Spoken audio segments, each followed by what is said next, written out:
when he thought to overpower me the other night. He spoke well, very well. Such an harangue would have succeeded better addressed to me singly, than to the fools and knaves assembled yonder. Had I been alone, I should have listened to him with a wish to hear reason. But when he endeavoured to vanquish me in my own territory, with my own weapons, he put me on my mettle, and the event was such as all might have expected." I smiled incredulously, and replied, "I am of Ryland's way of thinking, and will, if you please, repeat all his arguments. We shall see how far you will be induced by them, to change the royal for the patriotic style." "The repetition would be useless," said Raymond, "since I will remember them, and have many others self-suggested, which speak with unanswerable persuasion." He did not explain himself, nor did I make any remark on his reply. Our silence endured for some miles, till the country with open fields, or shady woods and parks, presented pleasant objects to our view. After some observations on the scenery and seats, Raymond said, "Philosophers have called man a microcosm of nature, and find a reflection in the internal mind for all this machinery visible at work around us. This theory has often been a source of amusement to me, and many an idle hour have I spent exercising my ingenuity in finding resemblances.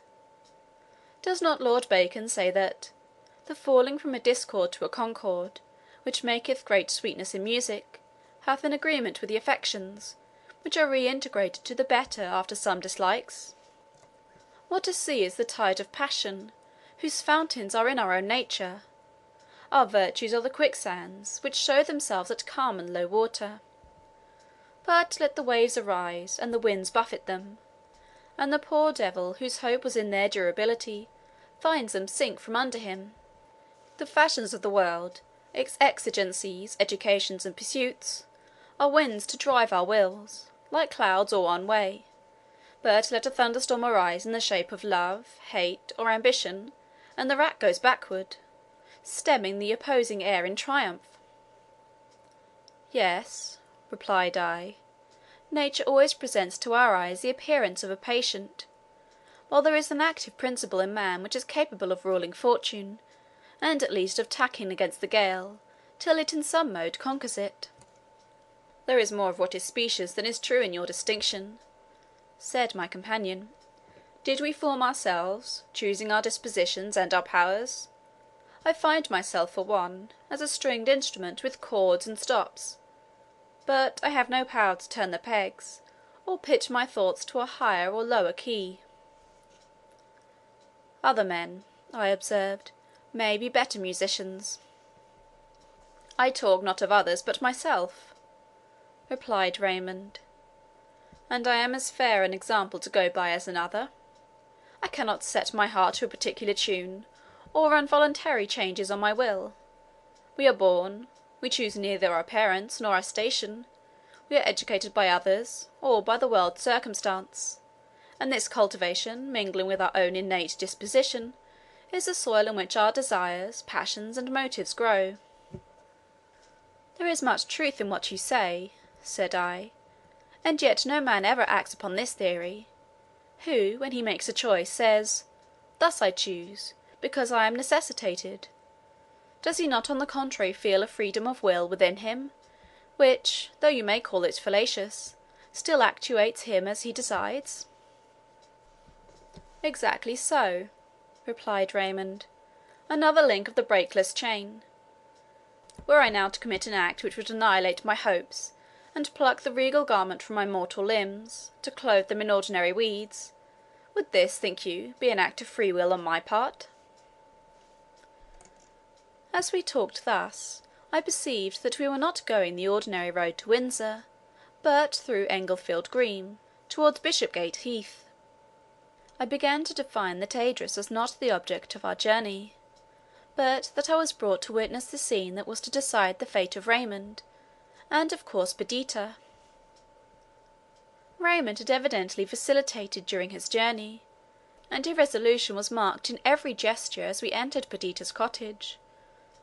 I watched him curiously, determined that, if this hesitation should continue, I would assist Perdita to overcome herself, and teach her to disdain the wavering love of him who balanced between the possession of a crown and of her, whose excellence and affection transcended the worth of a kingdom. We found her in her flower-adorned alcove. She was reading the newspaper report of the debate in Parliament, that apparently doomed her to hopelessness. That heart-sinking feeling was painted in her sunk eyes and spiritless attitude. A cloud was on her beauty, and frequent sighs were tokens of her distress. This sight had an instantaneous effect on Raymond. His eyes beamed with tenderness, and remorse clothed his manners with earnestness and truth. He sat beside her, and taking the paper from her hand, said, "Not a word more shall my sweet Perdita read of this contention of madmen and fools. I must not permit you to be acquainted with the extent of my delusion, lest you despise me, although, believe me, a wish to appear before you, not vanquished, but as a conqueror, inspired me during my wordy war."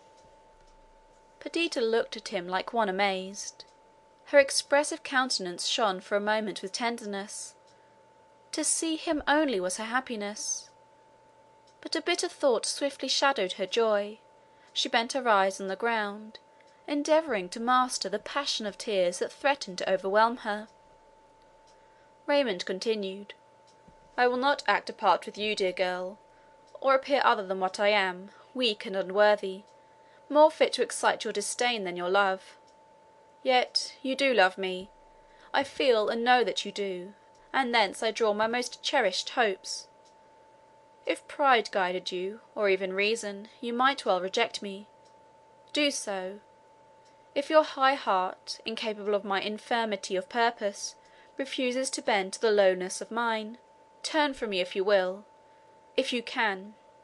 If your whole soul does not urge you to forgive me, if your entire heart does not open wide its door to admit me to its very centre, forsake me, never speak to me again. I, though sinning against you almost beyond remission, I also am proud. There must be no reserve in your pardon, no drawback to the gift of your affection." Perdita looked down, confused yet pleased. My presence embarrassed her, so that she dared not turn to meet her lover's eye, or trust her voice to assure him of her affection.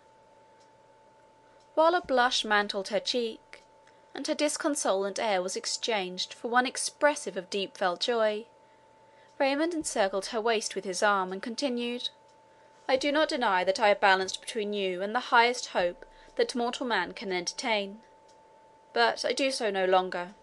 Take me, mould me to your will, possess my heart and soul to all eternity. If you refuse to contribute to my happiness, I quit England tonight, and will never set foot in it again. Lionel, you hear? Witness for me. Persuade your sister to forgive the injury I have done her. Persuade her to be mine." "There needs be no persuasion," said the blushing Perdita, "except your own dear promises, and my ready heart, which whispers to me that they are true." That same evening we all three walked together in the forest, and with the garrulity which happiness inspires, they detailed to me the history of their loves.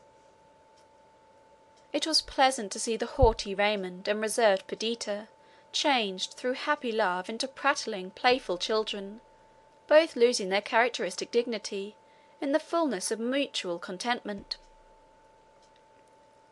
A night or two ago, Lord Raymond, with a brow of care and a heart oppressed with thought, bent all his energies to silence or persuade the legislators of England that a sceptre was not too weighty for his hand, while visions of dominion, war, and triumph floated before him. Now, frolicsome as a lively boy sporting under his mother's approving eye, the hopes of his ambition were complete, when he pressed the small fair hand of Perdita to his lips, while she, radiant with delight, looked on the still pool, not truly admiring herself, but drinking in with rapture the reflection there made of the form of herself and her lover, shown for the first time in dear conjunction. I rambled away from them. If the rapture of assured sympathy was theirs, I enjoyed that of restored hope. I looked on the regal towers of Windsor. High is the wall and strong the barrier that separate me from